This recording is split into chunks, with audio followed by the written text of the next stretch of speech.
As many of you know, the military academies are some of the most prestigious universities in the world, but they're not the best at sports. Today I'm going to be attempting to rebuild the Naval Academy in 7 seasons and see if I can complete the challenges that I've made for myself while also following a set of rules. I want to have a winning record versus Army, have a Heisman finalist, win the American Conference, and sign a top 25 recruiting class, also while winning a national championship in those 7 seasons. The rules include having no 5-stars until after a bowl win, only having recruits from California, Maryland, and Virginia for the first 2 seasons, and I can only play 3 regular season games by myself each season so that it's fair. I wanted to start out this rebuild by doing some recruiting. It's going to be kind of hard using just Virginia and California, but I think that I can get a few of these high overall guys that are just 4 stars and 3 stars, and we can build up a team that's going to be pretty strong in the next few years. Here I am jumping into the Air Force game first as they're ranked 24th. Our offense and defense are pretty much last in the FBS and everything, so I'm just going to try to get on the board here first. The first thing I've noticed is our players are extremely slow, but I'm going to have to keep rolling out because our offensive linemen are pretty much horrible. But we were able to get a touchdown there to start off the game, which is pretty awesome. And then our quarterback throws a dime here that I have no idea how it wasn't picked off, and I'm not going to complain at all. Down to the goal line, I hope I can punch it in here on the Air Force defense because I'm pretty sure our defense can't stop anything. We extended our lead a little bit with this field goal, and our little midshipman over there is going crazy. Fortunately, we let them get all the way down to the goal line after they had already scored another touchdown, and their option has just been killing our linebackers. I don't know how in the world he got in the end zone there, but I can't really say much about it. Our Mark Walker, and our tight end have proved to be like our biggest offensive stars, and here's our tight end right there catching one over the middle immediately. We're desperate for a touchdown here so we can try to win this game. We need 4 points. I'm going to use our quarterback's legs here, and we got out, and he gets a first down, but I throw a pick immediately. That was a terrible read by my quarterback. I'm probably going to have to bench him soon just for the decision he made that just lost us our first game against Air Force, which is obviously not a good start to our challenge. Hopping back into recruiting, we didn't really get anything going from our loss at home to Air Force, which is pretty depressing. But looking at our schedule, it's pretty sad. We started out with a small win over a Division II team, and then we just continued to slide, losing 4 in a row and getting 45 dropped on us twice. 90 in 2 games isn't good, but I think we're going to hop into that Pitt game and try to get a top 5 win and see if we have 2 chances at ranked wins this year. I'm not sure if it's going to happen, but I'm hopeful. Looking at the stats here, we're pretty outmatched. It's pretty depressing. We're 1-5, but I think we have a small chance. And they've got Kalijah Cansey, who went in the first round this year, so I'm not so sure we have any hope at all. That's kind of what I expected. They got down to the goal line almost immediately, so pretty much just going to have to forfeit a touchdown here so we don't get embarrassed. Finally getting something going over the middle. Myers catches the ball, and we finally are getting close to scoring some points on this number 5 team. Terrell here gets to the outside, and then he gets nearly decapitated. I think all these Navy guys are used to running like a triple option offense, so I'm definitely going to have to utilize that a lot. And then we get in the end zone there with Lavate, or however you say his name. And I make the smart coaching choice to kick the field goal here, which is pretty much against my religion, but I had to do it. And then here we get one of the glitchiest running quarterback touchdowns ever to take a 7-point lead. And we try to stop Keaton Slovis, and we get the sack here at the end of the game to win a top 5 matchup in our first season as head coach. Our quarterback gets the player of the game with over 200 total yards and 2 touchdowns. It's a huge win for our program, and I'm excited to see what it does moving forward. We are on our 2nd ranked matchup in back-to-back weeks. Our running back Jones here's like our 3rd string running back, but I'm actually going to have to probably put him in the start because look at him, he's killing him. Here we are on the goal line against their goal line set. Their linemen weigh about 400 more pounds than ours. Lavate's rolling out like I always have to do with him, and he gets down here in the 4th quarter. We've been getting spanked all the game. But I really just didn't want to show you guys that. And there I'd completely throw a 4th down attempt, and we just have absolutely no hope. Here are 2 minutes left, down 13, and we get a huge connection over the middle. I try to juke him out, but there's just no hope there. And right here our quarterback's rolling out, and then he's just about to take it off the run with it, and then our Umbarger is wide open in the end zone, which just completely saves our hopes that this game is a 1-possession game. With 2 minutes left, for some reason they threw the ball twice, which was completely helped us because we got to save our timeouts, and apparently they have Jerome Bettis as a wide receiver breaking every single tackle we have, and our receiver Kamari Williams, we connect with him over the middle and he gets absolutely killed, and our running quarterback obviously escapes. It's the only way we're going to have any hope. Then I take a horrible sack here on 3rd and 15, and we have to put up a prayer on 4th and 15, and then we connect with our receiver on the sideline with only 30 seconds left. We nearly get in the end zone with a running play from our quarterback there, and it's only 5 seconds left to see if we can make it in. I wasn't sure if I should run it or pass it right here, so then I just took off and ran. Hopefully my own player doesn't tackle me. And barring anything crazy, we get a huge win against back-to-back win opponents. The fans are going crazy. I don't know why they're not in uniform. This is a Navy game, but this is huge for us. It obviously landed quite a few recruits, and here we are recruiting again. I have to remove all the guys that the assistant coaches put on the board from other states because we don't want them. It took me a while to notice this at first, but we got a ton of people off of that last game. Looking at our schedule here, the good things did not last long. We got those 2 ranked wins, then we lost 3 back-to-back-to-back overtime games, and then we lost the game to our rival to start us out 0-1 on our challenge of beating Army more times than they beat us in the 5. Ending the year, we had a good year from our quarterback. He led the team in rushing and passing, which is honestly sad for our running backs, but we did have a few people over 300 yards. And then our receiving room was pretty much mediocre. We had 3 people over 400, but that's nothing really to be proud of, considering our quarterback only had 1,800 yards. And then John Marshall, who's unfortunately going to be an officer next year, and we'll no longer have him. Taking a look at these rankings, Miami won the national championship, Alabama second. Pretty normal group of people. I don't know why Miami's always so good in these dynasties. Unfortunately, a couple people are transferring, which I don't know how that's illegal since they signed a contract to stay in the Navy. But it looks like we're going to have a bunch of great sailors going off to serve our Navy and graduating, and we're not really losing anybody worth anything. Somehow in the offseason we pick up 2 huge transfers. We pick up a quarterback from Virginia and a corner from Virginia Tech, which is huge for our recruiting because they're from the states that we can recruit from, so we're not going to have to cut them. And then we're still trying to pick up a few more recruits, but it's pretty hard convincing people that they've got to give us 20 years instead of 4 or 3 because they want to go to the NFL. We're hoping these people will all come to the Naval Academy, win us a national championship, and then serve our country and get American flags tattooed on their arms. That's really our only hope. Taking a look at the recruiting class rankings here, we're being absolutely disrespected. We've got plenty of good ranked recruits, and somehow we're 73rd. Texas A&M's number 1, but we know they're going to squander that, and they probably just paid them to do it, which we can't do legally. But our school is free no matter what. So going into season 2, we're going to have to sim a lot because a lot of our big games are later in the year. We open up with a win against FCS, but then we lose immediately to FAU, which is pretty sad. We still are doing good with recruiting, so I think it's going to be okay. We get a big win over Texas State to start out 2-1, and then we're going to sim this Nebraska game. It's probably going to be our first big out-of-conference game. We lose to Florida, but I didn't really want to play that one. There was just no hope for us. Right off, we connect to a big play to our tight end, Capono, and I'm so sad that we're going to be losing him after this year, I believe. I think he's a senior. And then we connect for a huge touchdown to Umbarger. He's been our main target for these last 2 years, and here he is breaking a school record. That's just huge for our team. Right away, as a result of this, we're threatening, and we punch it in with Haywood and get the touchdown. As we reach the 4th quarter, our lead has shrunk a little bit, but we bring it up a little bit with this field goal and get a 10-point lead.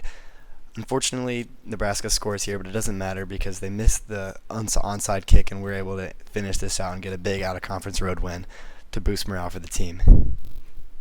Our running back ends up getting player of the game, which is huge for him as we've had almost no run game besides our quarterback in the last few years. And then we follow it up the very next week with a big game at Notre Dame. I kicked a pathetic field goal because I forgot I didn't recruit any kickers in the offseason. And then I try to hit my receiver here, and he gets murdered by the Notre Dame player. Lavate almost thinks about running it in here, and we punch it in again with our tight end that we've been using so very much this last few seasons. I think we're going to run it out with Lavate here, and he's able to get us near the first down, which we've been able to kill teams with his legs. And then we get a huge touchdown here to cut this lead down because we've been getting murdered this whole game. Our 7th-string running back came into the game for some reason and scored it to tie us up. This 3rd and inches stop from Peters was just so huge because we were able to get the ball back and not let this game go to overtime. I played a little bit too aggressive here, but fortunately I didn't throw a pick or get decked and fumble it on this play. It turns out our quarterback did get killed as our backup came into the game, and he gets a huge running first down. He's pretty much the same player, so it doesn't really matter. We get iced 7 times, and we still hit the game-winning field goal with 1 second left on the clock to knock off 16 Notre Dame for the back-to-back years to move us to 5-4, which is just a huge win for this team, and we get the best helmets in all of college football. I'm still not quite sure why all of our fans don't have uniforms on and have horrible haircuts, but I guess it'll be okay since we're winning against Notre Dame. We're going to accept whoever's cheering for us. We got a bunch of huge recruits after that game, which was super exciting for our team. We got a super fast receiver to commit to our team, and it was super exciting. Going into our Army game, we couldn't have been more excited for what was to come, as we knew that they were 2-9, so we had a pretty good chance at avenging our 70-7 loss last year. And then we opened it out with Nathan Kent getting a huge kick return touchdown to extend our lead before the game even really started. After we extended our lead to 14-0 and the whooping was starting to begin, we ended up hitting Nathan Kent again to extend our lead to 21, which just made it an insane beatdown. Lavate runs it in here to make it 35-3, and this game was just got out of hand from the beginning. He was able to earn player of the game, and we were able to advance to 1-1 in our first challenge, beating Army in our second year. After simming to the end of the year, we ended up making it to 8-4, which after being 3-4 is absolutely insane. We were able to sim our last few games and still win them, which was so much better than having to watch the team cripple like we did last year, and I'm super excited for the recruits coming in. After going 9-4 in year 2 and getting a military bowl win, I couldn't be more excited for what's to come. We've got a lot of people leaving, unfortunately, going to join the Navy. Unfortunately, our star quarterback will be leaving as well, which really sucks. But we're going to sell out for Brett Washington here. He's a 4-star quarterback from Virginia we're hoping we can get. We got a lot of people closing in on 90 overall, but nothing really impressive yet. And Colin Romulus is a linebacker, and I don't really like playing defense. So we start out the year with a big win over Eastern Michigan, and in our game versus UCF, we sneak out with a little 5-point win, which is absolutely huge for us. Getting into the Tulane game, they're a top 10 opponent. We're hoping we can do anything, and here we hit one of the most miraculous passes. We're going deep again. I hit my tight end so much with Davis Lane with our new transfer quarterback back here in year 2 for him, and then we hit the read option to score a touchdown here to extend our lead to 14. Trying to make our lead a 3-possession one, we take our backup quarterback after getting Davis Lane killed for the third time into the end zone for a touchdown, and then we get burned here. Every time I use her, I get killed. So I probably should just stop playing corner on defense. And Tulane's closing in to make this a 1-possession game at the end of the game. And unfortunately, they do get in. Due to my poor coaching, they get the ball back with 18 seconds left. And this penalty kind of bails us out. But they get a lot closer to the end zone, so they can get one more Hail Mary attempt. And unfortunately, it goes out of the back end zone. So we get a big top 10 win over our American Conference opponent. As always, despite getting hurt, Davis Lane had a huge game with 3 touchdowns, and this actually put us at the top of the American Conference at 3-0, but we got a long way to go, so we're hoping we can hold on to this. Unfortunately, following the big win, we split our next 2 games against Air Force, which really sucks to lose to them, being held to 3 points, and then we get a big win over Tulsa, but they're really not that good, so it's not a huge deal, and this moves us to 4-1. Going against number 2 Notre Dame, this is probably the biggest game in our school history. We're already down, but they've already scored a touchdown, so we're getting to the goal line, and we get a touchdown with Jackson Campbell here. After Davis Lane got hurt again, Brett Washington came in. He's our new 4-star quarterback, and he connects with Myers for a touchdown to get us tied up, and then Crooks gets down to about the 12-yard line with a pass from Davis Lane as he's come back. And then immediately after Davis Lane comes back, he scrambles to the outside and then barely gets into the end zone to put us up 6 over number 2 Notre Dame.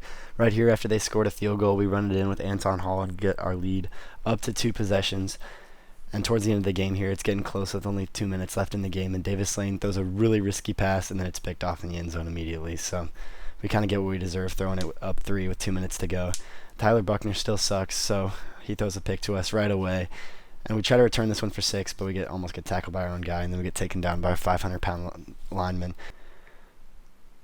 Just because we're unranked and we have nothing to lose, we went ahead and ran up the score on and make it a 2-possession game once again. And then here we go, we steal another pick from Tyler Buckner because he's still trash. And we try to run this one back again, but their wide receiver has 999 speed, so we're only able to get there. After this huge win on the road, we actually got launched up to 18th in the polls with our 5-2 record. And we have a few big ones left that we got to sim because I can only play a few of them. Turns out Davis Lane was hurt and he tore his PCL and he's going to be out for 5 weeks, so we might be screwed with Brett Washington. But right here he gets on the board first against South Florida, who's leading the American Conference, and we were able to put up 14-3 already in the first half. And then we hit Jackson Campbell again for another big play, and he's pushed out of bounds. With less than a minute to go, Brett Washington just runs it into the end zone himself to extend our lead to 21-3, and we're not too worried anymore. After drawing closer, South Florida is able to get into the end zone again, and then right away they immediately go for 2. We're set up in a blitz because I thought they were going to run the ball, and then immediately they pitched out on the slant, but unfortunately they missed it, and we were able to come out with a win against South Florida and move back towards the top of the conference after our backup quarterback has a huge performance. Sadly, we lose immediately to Temple following this game, and then we lose to Cincinnati immediately after that again. And after all the hard work we've done, we lose to Army again to set us back again on this challenge. This year was kind of disappointing going 8-5, but I think that we have a lot more good recruits coming in, and I think we're set for the next year. We were able to land a 4-star athlete and then another 3-star athlete, which we think are really going to be the saving grace for our program, as he moves to an 80 overall receiver, which is something we've desperately needed. And after the training, Davis Lane Jr. is already up to an 87 overall, and I'm hoping he can improve a little more. He's really been the savior to this program. We start out with a 30-point win over ULM, which is huge for us, and then somehow we sneak past UCF with an 11-point win right off the start of the season right. Tulane we lose to by 7, which is pretty sad. And then we want to have one of the most embarrassing losses we've had so far in my tenure as a coach. So we're going to need to fix that against number 9 Notre Dame. Here we are punching in for 7 to tie it up at 7 to start the game. We throw a risky pass over the middle to Campbell and we score a touchdown. And then immediately following this drive, we're able to hit Reed for another touchdown, extend our lead to 20 to 7. Every time I send an extra point, I do something stupid after, and I threw a horrible pick right here. I don't really want to talk about it at all. Luckily, our lineman was able to catch him so that they can only put up 7. But this one just kind of turned into a beatdown, so luckily my mistakes didn't really seem to matter.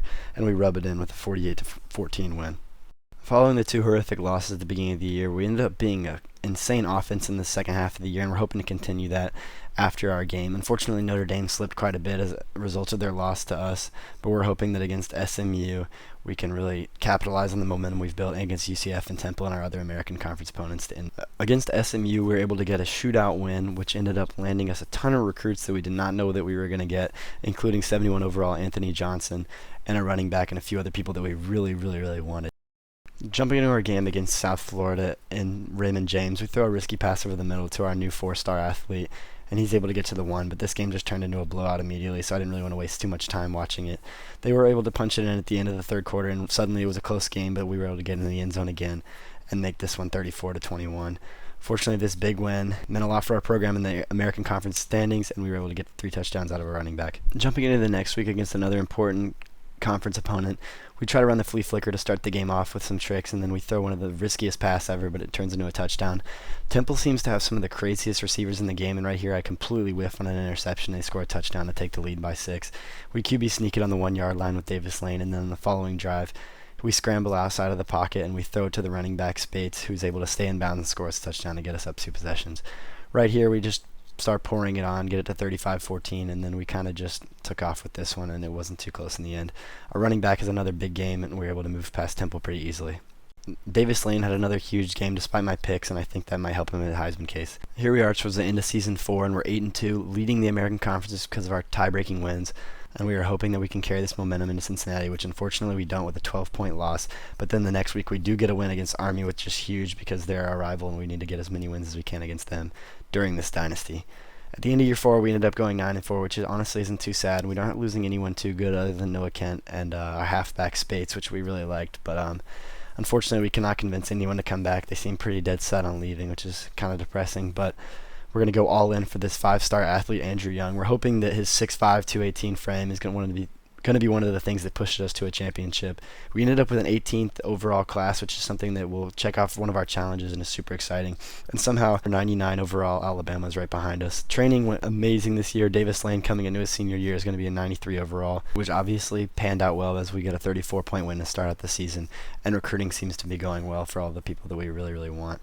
And right here, I'm just going through offering scholarships to all the people I like. We ended up getting another big win over Tulsa to start out the year, and another win over Ball State. And then we jump into our game against Tulane, as they're usually leading the conference, and they got a pretty good overall team. Here we go, hit Andrew Young, our 5-star that we ended up landing, which is a great sign that he's getting a 29-yard reception just to start off his career with Davis Lane Jr. Here we throw a stupid pass, but it ends up being a touchdown. And here we are trying to extend our lead since we miss every extra point possible because I forget to recruit kickers. And there's our 5-star getting in for his first touchdown with us during a game. And then Jordan gets us down to the 1-yard line. Davis Lane Jr. is looking to punch it in. And he throws a crazy across-the-body pass to McNeil, which is able to get us a 7-point lead.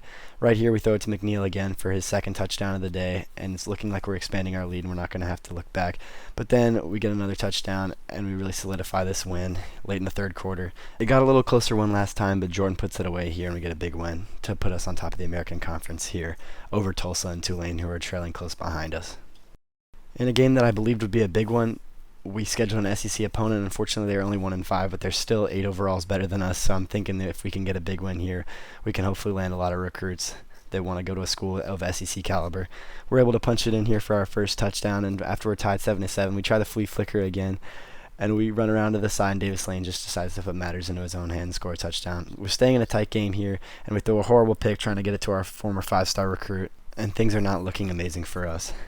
Here we are down 7 after I accidentally send part of the defense, and then McNeil's able to get down the sideline to give us some momentum back.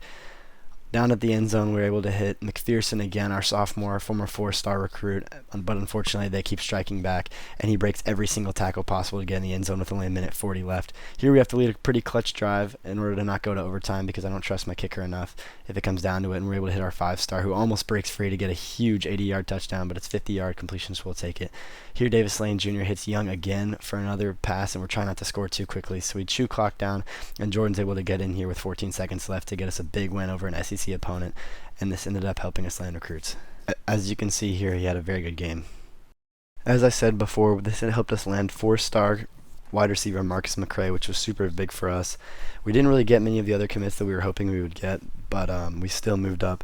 And then unfortunately we get a loss after still scoring 37 points against Memphis.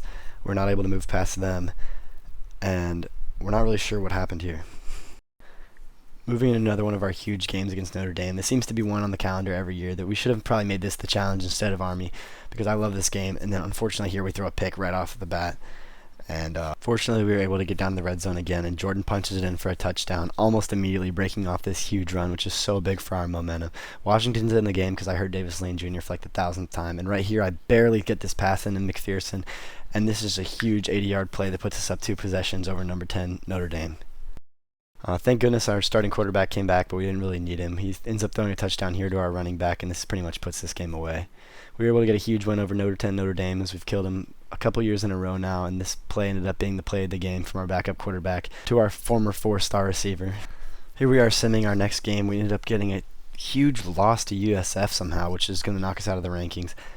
And then after that, we get a 10-point win over Temple, which holds us together in the American Conference, but I'm not really sure how well we're holding up. And then we get another win against ECU, which is pretty big for our recruiting, as we get 370-plus overall recruits, which is also huge for our recruiting class rankings after we blow out SMU. We land a few more, and right here, I'm just trying to take a few more people from these Power 5 programs. It's pretty hard. I don't know how we didn't take the ECU recruit from them, because we beat them, and then we beat Army again, which is huge for our challenge of beating them more times than they beat us. We lose the bowl game to UTEP, that doesn't really matter, and we're pretty proud of our 10-win season, and we're hoping that next year's the year we can challenge for a title game, and hopefully a Heisman finalist so that we can check off all of our challenges.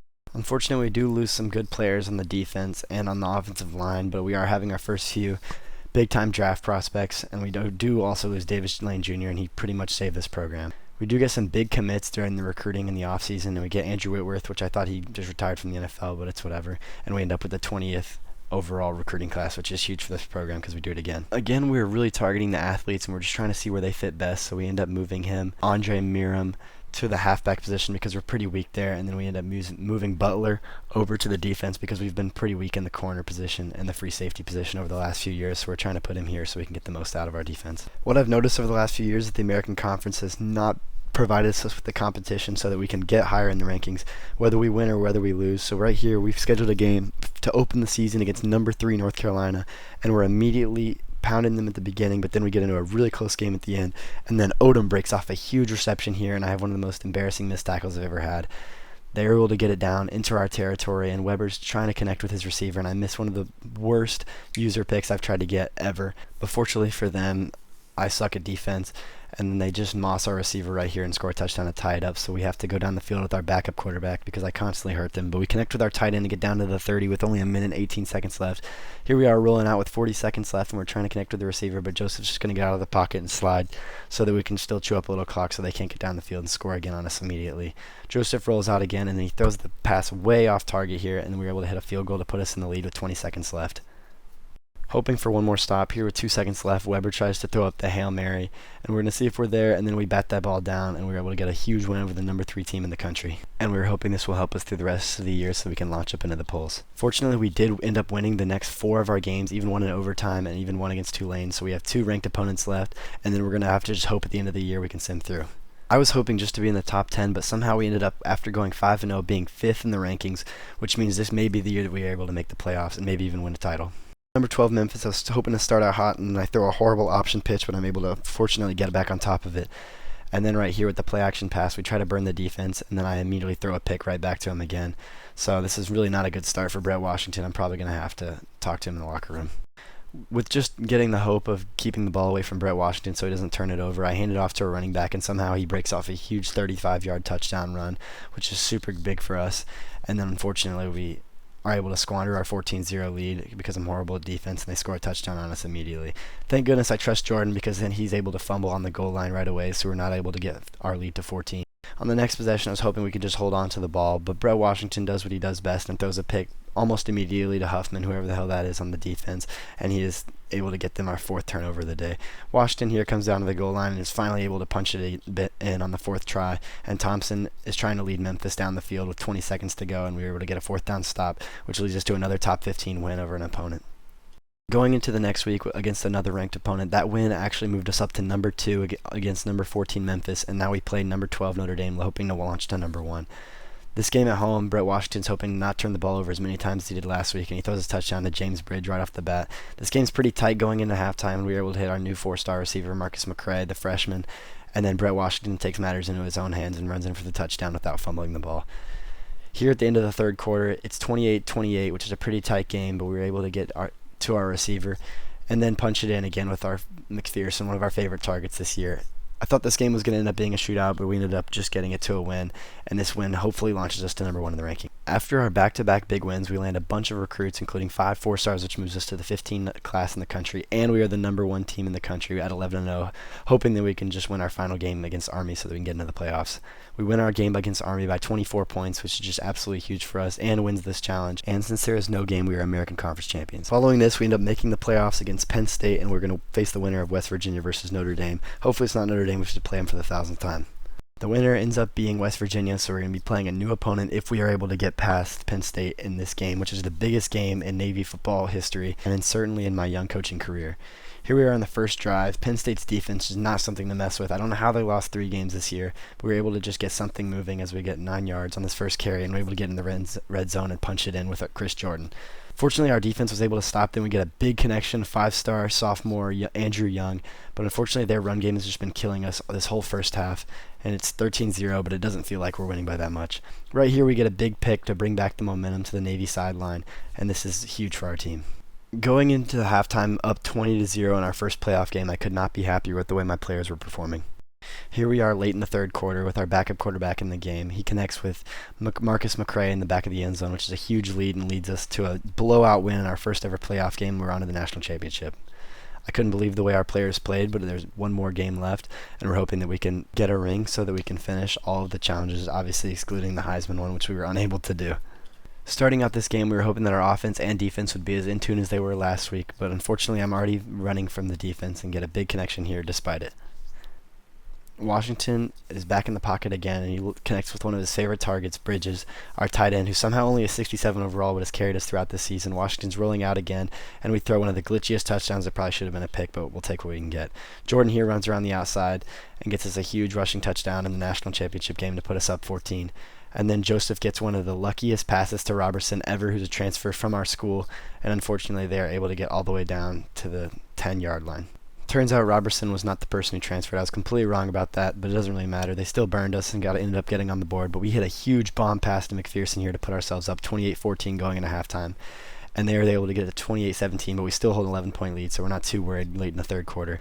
Once again, here Washington rolls out, looking for his favorite target, Andrew Young, and he's able to punch it in to get us a 35-17 lead. After they get a touchdown and 2-point conversion, they leave our backup tight end wide open with a play that we're hoping can seal this win as we're 4 minutes away from a national championship. Hoping to really put the dagger into the West Virginia defense, Washington rolls out here and scores a huge rushing touchdown to put this game out of reach for West Virginia.